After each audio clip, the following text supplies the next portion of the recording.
You're watching a Highwire Media podcast. Welcome to the Cinema Gold Show. As always, I'm your host, Larry Lease. On today's episode, we're going to take a look back at 13 Hours, The Secret Soldiers of Benghazi. As we reflect on 9/11 and other tragic events that pretty much, I would say, came out of the 9/11 terrorist attack. So with that, we're going to dive right in, shall we? 13 Hours, The Secret Soldiers of Benghazi is directed by Michael Bay and was released in 2016 and dramatizes the events of September 11th, 2012, when Islamic militants attacked two U.S. government compounds in Benghazi, Libya. Based on the book 13 Hours, the film focuses on 6 members of a moderately secret U.S. security team, the Global Response Staff who fought to defend the American diplomatic mission in the CIA annex following the attacks. So this review examines 13 Hours in terms of its narrative structure, characterization, direction, style, action sequences, realism, historical accuracy, thematic implications, and its broader cultural and political impact. The goal is to offer a balanced review to acknowledge the film's strengths and its weaknesses, and to assess how well it succeeds in its ambition to portray a dramatic, real-world incident with both fidelity and cinematic power. The film opens with establishing shots, post-Gaddafi Libya, an unstable political and social climate, rising unrest, and an American diplomatic presence that is underprepared for what will come. The narrative arc is fairly linear: build-up, attack, response, aftermath. There is a temporal rhythm. The movie tracks thin moments of tension, alternated with thick sequences of violent conflict. Michael Bay is known for high-intensity action, and here he intersperses quieter character moments with periods of intense combat. The pacing overall errs towards the heavy side. The film runs about 144 minutes. Some critics argue that the film could have benefited from tighter editing, particularly in scenes that do not advance the character or plot meaningfully. However, the long duration does help in creating a sense of endurance, of fatigue, escalation, important in depicting what was in truth a prolonged, chaotic, and terrifying ordeal. The film's tensions builds gradually, culminating in several large-scale action set pieces that dominate the second half. The 6 members of the GRS are the primary characters, with additional supporting roles from CIA operatives, diplomatic personnel, and Libyan civilians. The ensemble cast includes James Dale, John Krasinski, Pablo Schreiber, Max Martini, David Denman, and apologies for butchering his name, Dominic Famusa. These characters are largely depicted in their functional roles: guards, soldiers, snipers, rather than as deeply individual personalities. The film gives some details: background, temperament, personal loyalty, but there is less exploration of fears, doubts, moral ambiguity, or political positioning beyond the immediacy of the battle. As a result, some viewers may find them admirable, if somewhat stereotyped as soldiers in action, rather than deeply complex human beings. The supporting characters, especially civilians or diplomatic staff, are less developed. Their emotional arcs serve to heighten stakes rather than carry independent narrative weight. Performance-wise, the actors do what is asked. They convey physical exhaustion, fear, adrenaline. In intense action moments, the teamwork, the urgency, and chaos are convincingly portrayed. Some quiet moments, discussions of orders, waiting for support, are less memorable, perhaps because the script gives less attention to them. In all, the performances serve the film well enough. They're not uniformly subtle, but they do deliver the necessary immediacy of the cries. Michael Bay's directorial style is very present in 13 Hours. The film is visually rich with dramatic lighting, high contrast, explosions, detailed weaponry, and chaotic frames during combat. There is a visceral intensity: close quarters fight, loud gunfire, debris, panic, confusion. One scene starts late evening and continues through the long night into the early morning, giving a cinematic journey through darkness, both literal and metaphorical. Bay's camera movement, editing, sound design, and special effects are geared towards immersion. Viewers feel the shocks, the stakes. However, some critics argue that the style sometimes overwhelms the story. Explosions that are visually spectacular but narratively redundant. scenes of destruction that prolong rather than sharpen tension. And particularly, interludes where Bay leans into his known excesses, slow-mo, flash cuts, loud score, occasionally undercut narrative clarity. Still, many of those same excesses will appeal to audiences expecting a high-octane war film. The film is among Bay's more grounded works, less stylized than some of his earlier blockbusters, but it still bears his signature.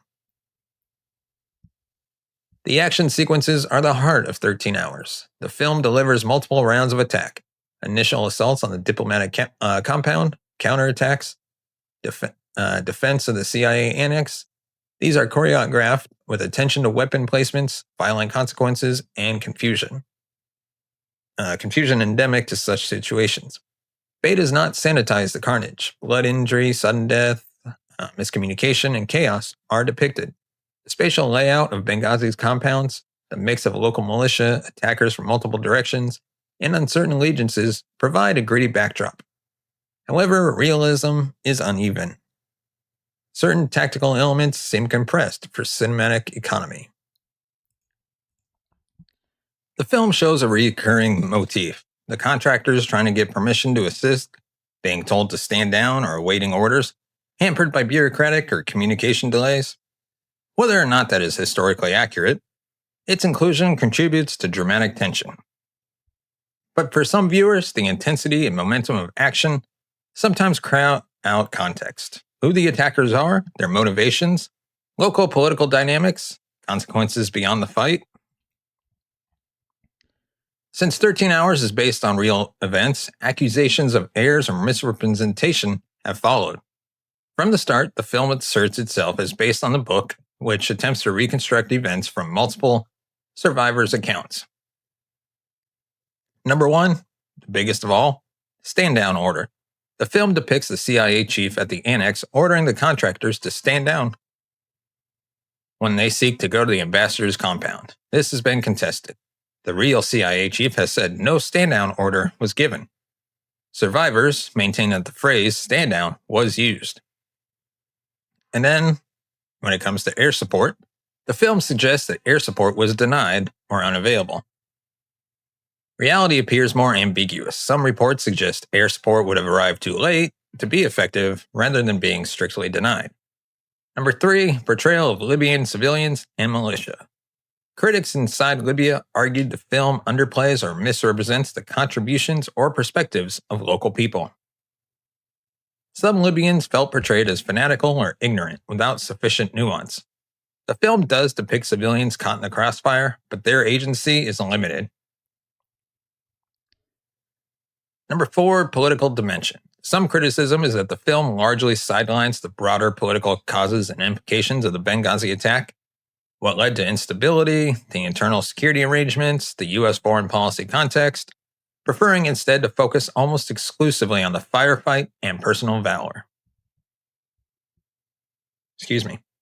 Nevertheless, despite controversies, many critics concede that 13 Hours does fairly well in terms of raw depiction of combat logistics, weapons, timelines among the 6 men, and visceral experience. It's not a documentary, and it does not attempt a fully dispassionate or multifaceted political history.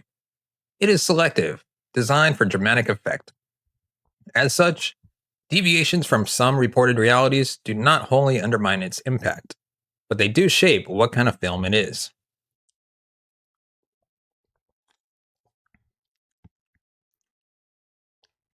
At its core, 13 Hours is a story of courage under fire, of improvised heroism in the face of overwhelming chaos, and of men responding to an assault when official protection seems delayed or ineffective.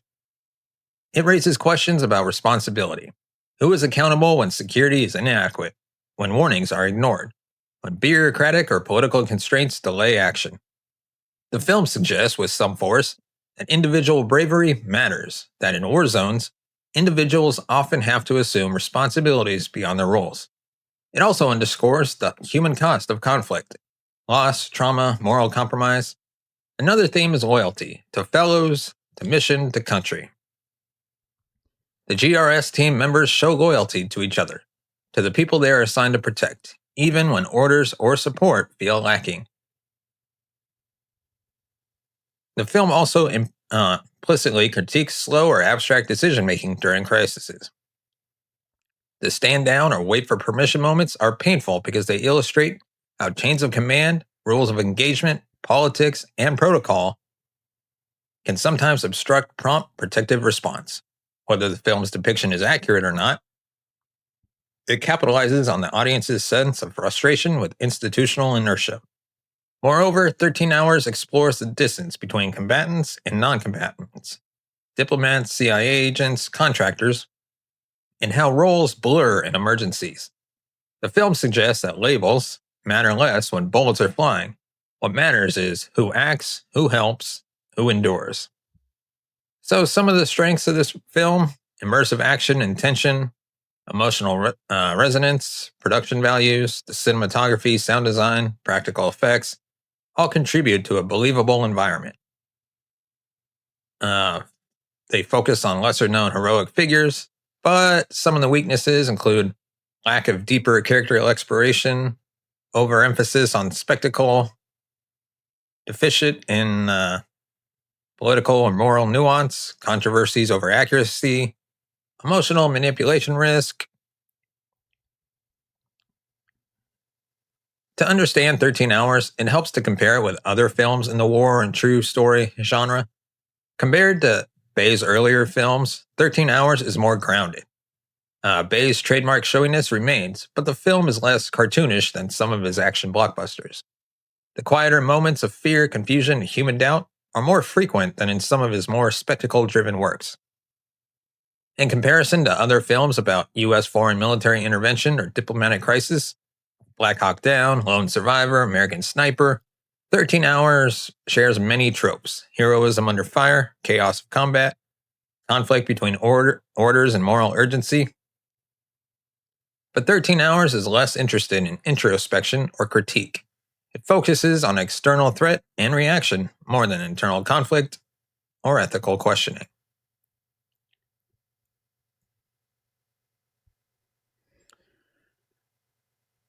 Excuse me.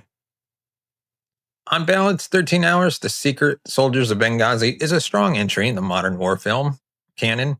Its priority is to deliver an intense, immersive experience, to bring viewers into the desperation, chaos, and moral stakes of a real attack. In that goal, it largely succeeds. It is not flawless. Character depth is uneven, political and historical contexts are simplified, controversial elements are presented in a way that many presuppose disputed claims. But it is emotionally effective, visually powerful, and respectful, at least in its basic intent, to those who experience the events. The film's strengths will most likely appeal to audiences who favor action, realism of combat, stories of valor, and who are less concerned with exhaustive political nuance. Those seeking a more balanced, questioning, reflective film, especially over foreign policy, security policy, moral ambiguity, may feel the film falls short. Yet, even 13 Hours offers much to consider.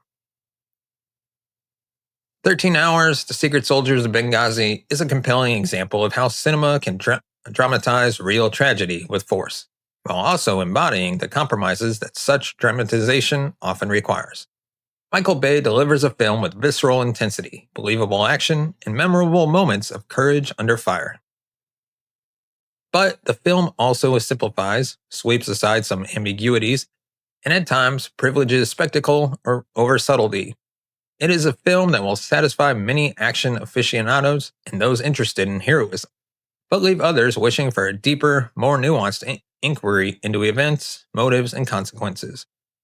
Ultimately, 13 Hours is not simply a retelling of Benghazi.